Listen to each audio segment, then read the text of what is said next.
espero que o Google não me sacaneie, que na aula anterior ele parou de gravar sozinho, eu não vi. Deixa eu abrir aqui. Professor, às vezes pode parar de gravar porque no seu computador não tem espaço. Ou essa gravação vai direto pro Drive? Vai direto para o Drive. Ah, então, não sei. Não entendi, eu não fiquei sem saber por que parou, porque para mim tava tudo certo. E quando eu abro o texto, eu não vejo o que está acontecendo, né? Então, enfim, aconteceu isso na outra aula, espero que não aconteça aqui com vocês. Pessoal, a gente estava falando, né? Nós falamos a gente falou do Benelux, depois falamos da SECA, falamos do mercado comum europeu e que depois virou lá a Comunidade Econômica Europeia. E aí a gente começou a falar do Tratado de Maastricht, não foi que implementou a União Europeia tal qual a gente conhece hoje? É isso? Ou estou ficando louca? Me ajudem. Quer ver? Ninguém lembra o que a gente falou na última aula. Ixi, eu não lembro. Não Pra lembro ser bem muito não. sincero. Tá, vou pedir a ajuda de vocês aqui. Apesar que, deixa eu ver aqui. Eu acho que de vocês, eu não sei. Peraí. Não, vocês foi a sala que eu não anotei. Eu fiz uma lambança aqui e eu não anotei até onde eu tinha falado. Bom, vamos subir um pouquinho o texto aqui, que daí, quem sabe, vocês vendo os mapas, as figuras, isso reaviva vocês, né? Do mercado comum europeu, eu lembro, tinha uma parte que eu expliquei que para ingressar, né, para o país fazer parte do mercado comum europeu, eles tinham que viver democracias plenas, né? Então, tinham países que estavam sob ditaduras e eles precisaram primeiro resolver o problema da ditadura para poder fazer parte. Disso aqui, vocês lembram? Dessa ideia da ditadura, ou não? Gente, Ixi, vocês da não tomam, ditadura? não? Vocês não tomam nota? Memória muito boa, viu, prof? Gente, eu vou chorar hoje. Ô, professora, a única coisa que eu lembro, Ah, mas eu não sei se é na parte que a gente parou, eu lembro do crescimento populacional e... Mas o que essa ditadura fala? Que eu não lembro muito bem. gente, agora eu tô preocupada. Será que eu não comecei com vocês? Espera aí, ó. Esse texto aqui, ó, Construção da União Europeia, e a gente falou do Plano Marshall, Conversou. conversou, né? Falando do Plano Marshall. Aí falei do Benelux lá, que é Bélgica, Holanda e Luxemburgo. Falei, né? Sim. Aí depois veio a SECA, que além lá dos países do Benelux, entrou a França, a Alemanha, e a Alemanha Ocidental, né? E a Itália. Vocês lembram disso? Isso eu não lembro muito bem. Isso não. Ah, então é isso. Então a gente já achou onde nós paramos. Ai, gente, é verdade, porque semana passada a gente só teve aula na segunda. Não, na segunda-feira não. Eu acho que a gente não tem. Nossa, a gente teve aula na outra semana. Por isso que tá ruim de lembrar. Vocês já estão muito atrasados, meu Deus. Vou ter que dar meus pulos aqui. E ficamos conversando no começo da aula ainda. Não, não é conversando, não, gente. Eu precisava deixar os recados dados. Não era conversa à toa. A gente estava conversando sério sobre a condução do segundo bimestre. Agora falta 15 minutos para acabar a aula. Mas eu consigo fazer maravilhas em 15 minutos. Vamos lá. Beleza. Então, depois do Benelux, a gente vai para o segundo estágio aí de integração, né, econômica.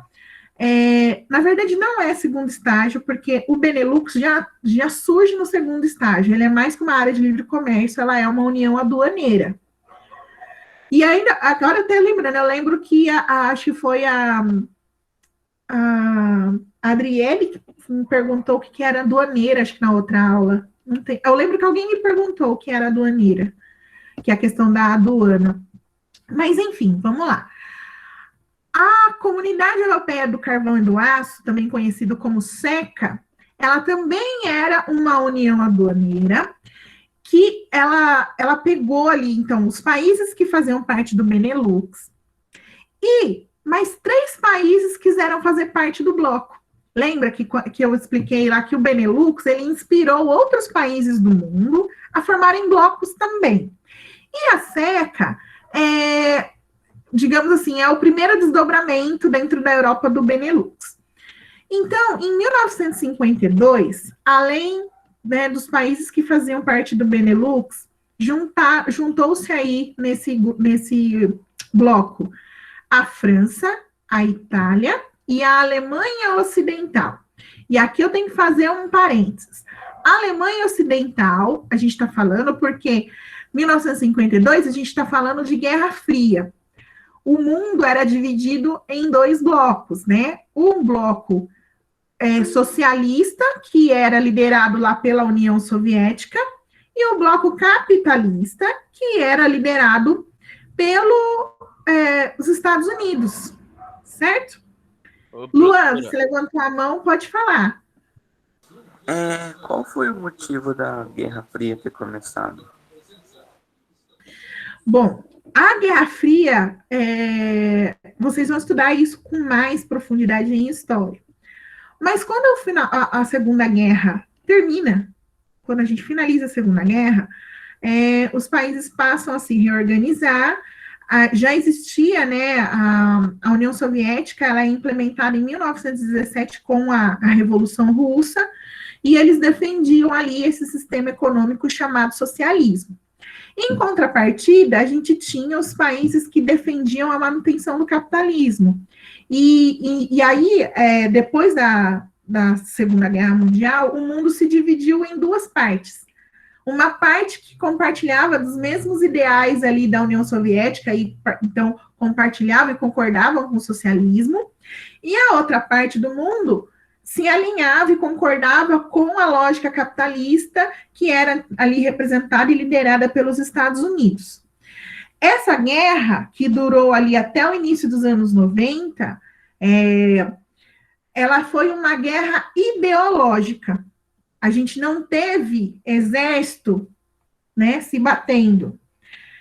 Tivemos casos ali de quase início de conflito direto, né, mas a sua essência foi uma guerra de ideias. Então, era a galera que defendia o capitalismo e os que defendiam o socialismo, tá?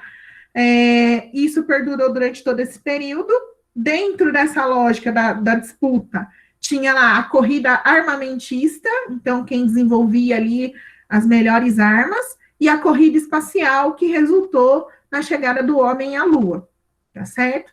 Inclusive, fica aí a dica, não sei quem tiver Disney Plus, assista lá a série Os Eleitos, que fala justamente do primeiro, do projeto Mercury, né, que estava tentando colocar o primeiro estadunidense em órbita, né, fora da Terra. E é muito interessante porque nessa primeira disputa, os Estados Unidos perderam. Quem colocou o primeiro homem fora da Terra foi a União Soviética, né? Então, é muito interessante observar, né, essa corrida de dentro, né? Claro, né, gente, nós estamos falando de uma obra de ficção, mas tem ali algumas coisas que são baseadas na realidade, tá? Então, essencialmente, Luan, o motivo da guerra era isso. Um defendia o socialismo, o outro defendia o capitalismo, e eles ficavam tentando provar qual sistema era melhor, tá? Grosseiramente. Mas, como eu disse, vocês vão estudar melhor isso nas aulas de história, tá bom? Tiago, pode falar. professora, desculpa tomar seu tempo, mas que conflito eles tiveram? Tipo, pelo que eu vi e pelo que eu estudei sobre a Guerra Fria, tipo, eu não fiquei sabendo de nada disso, tipo, que teve quase um conflito. Eu só fiquei que, tipo, ele estava, eles estavam perto de explodir o mundo com bombas nucleares. Mas, tipo, eu não sei o porquê. Procura dentro dessas suas, daquilo que você leu a respeito, vou dar uma dica aí. Procura pela crise dos mísseis de Cuba. Procura que você vai entender um pouquinho dessa parte, né? Então, foi um momento em que a União Soviética simplesmente, né, estrategicamente ali localizada em Cuba, porque Cuba também era socialista, né? Inclusive perdura o sistema até hoje. Então, Cuba, pela posição geográfica, permitiu que a União Soviética literalmente apontasse mísseis em direção ao território dos Estados Unidos. E por conta também do mesmo movimento feito pelos Estados Unidos em direção a um país que era aliado da União Soviética, eles passaram ali quase um mês, um ameaçando o outro que ia disparar esses mísseis. Então, ali foi o momento de maior tensão da Guerra Fria entre os dois, né, as duas lideranças aí. Então, a crise dos mísseis de Cuba foi o quase conflito real dentro dessa disputa ideológica, tá bom? Então, vamos lá. A gente encerrando essa parte aqui, vou separar umas atividades para a gente conversar um pouquinho de Guerra Fria, tá? Bom, mesmo porque a gente está sempre revisitando esse assunto, né? Ele é pano de fundo para a gente compreender alguns processos na geografia. Voltando aqui para a composição da SECA. A Alemanha, então, era a parte ocidental, que era a parte capitalista da Alemanha, que entrou para fazer parte da SECA. E aí, por que tem esse nome, ó? Comunidade Europeia do Carvão e do Aço? Porque o acordo econômico estava baseado nesses produtos. O carvão mineral, o aço, o minério de ferro e ferro velho. E aí eu pergunto para vocês, gente, para que serve carvão mineral, minério de ferro, aço? Para que a gente usa isso? Para construir coisas. Para construir coisas. Sim. O carvão mineral, ele tem alguma outra aplicação? Ele é usado como combustível. Então, a gente está falando aí de fonte de energia, né? O carvão mineral, ele tudo bem, é uma energia suja, mas é uma fonte de energia. Além disso, ele também é matéria-prima para a fabricação de aço, porque o aço, ele é uma mistura entre ferro e o carvão mineral. Então, na verdade, a gente está falando de matérias-primas fundamentais, além de fonte de energia, para qualquer processo industrial. Então, se eu fosse abrir uma indústria de, sei lá, de botões, ou se eu vou abrir uma indústria de avião supersônico, nas duas eu vou precisar de energia, vinda aí do carvão, e vou precisar de ferro e de aço para produzir os meus produtos. Seja o botão, seja as máquinas que vão produzir o botão, seja o próprio avião, né? E o maquinário que vai fazer o avião. Então, esses produtos, eles foram aí elencados e destacados dentro da SECA, porque era a base para a reconstrução da indústria na Europa. Porque a gente está falando, 1952, a gente está falando, até confirmar aqui se eu estou falando besteira, é 52. 1952, a gente está falando do período em que a Europa está se reconstruindo no pós-guerra, né? Veio lá a ajuda do Plano Marshall, somada a essa união que deu certo lá no Benelux. Então, eles foram atinando, prestando atenção no que estava funcionando, e eles acharam, poxa, se a gente se juntar para tentar tornar isso que todo mundo precisa um pouco mais barato, vai ajudar a economia de todos nós. Até aqui, tudo bem? Sim. Beleza. Bom, professora, pode falar, Thiago. Mas esse negócio de unir países não tá errado? Tipo, unir países pelo que eu digo, eu tô falando que o primeiro motivo da Primeira Guerra Mundial foi que uniram países, aí um fez conflito com o outro, aí essas tipo, parcerias entre outros países se armaram contra esse país, aí, tipo, começou uma guerra mundial. Então, a gente tem que tomar cuidado, porque essa parceria aqui que está sendo construída, ela só tem um objetivo, que é o objetivo de melhorar as economias dos grupos envolvidos. Então, ninguém quer, nesse momento, obviamente, né, que como você citou lá no início da Primeira Guerra, teve esses problemas, questão até de tomar território um do outro, enfim. Aqui, nós estamos num outro contexto. Primeiro que já foram as duas grandes guerras. Eles estão numa situação de destruição total, justamente com consequência dos resultados da Segunda Guerra. E eles precisam se reconstruir. Então, a construção do bloco, tanto é que a gente fala, é um bloco econômico. O objetivo ali é ter vantagens econômicas nesse acordo, que todo mundo se beneficie.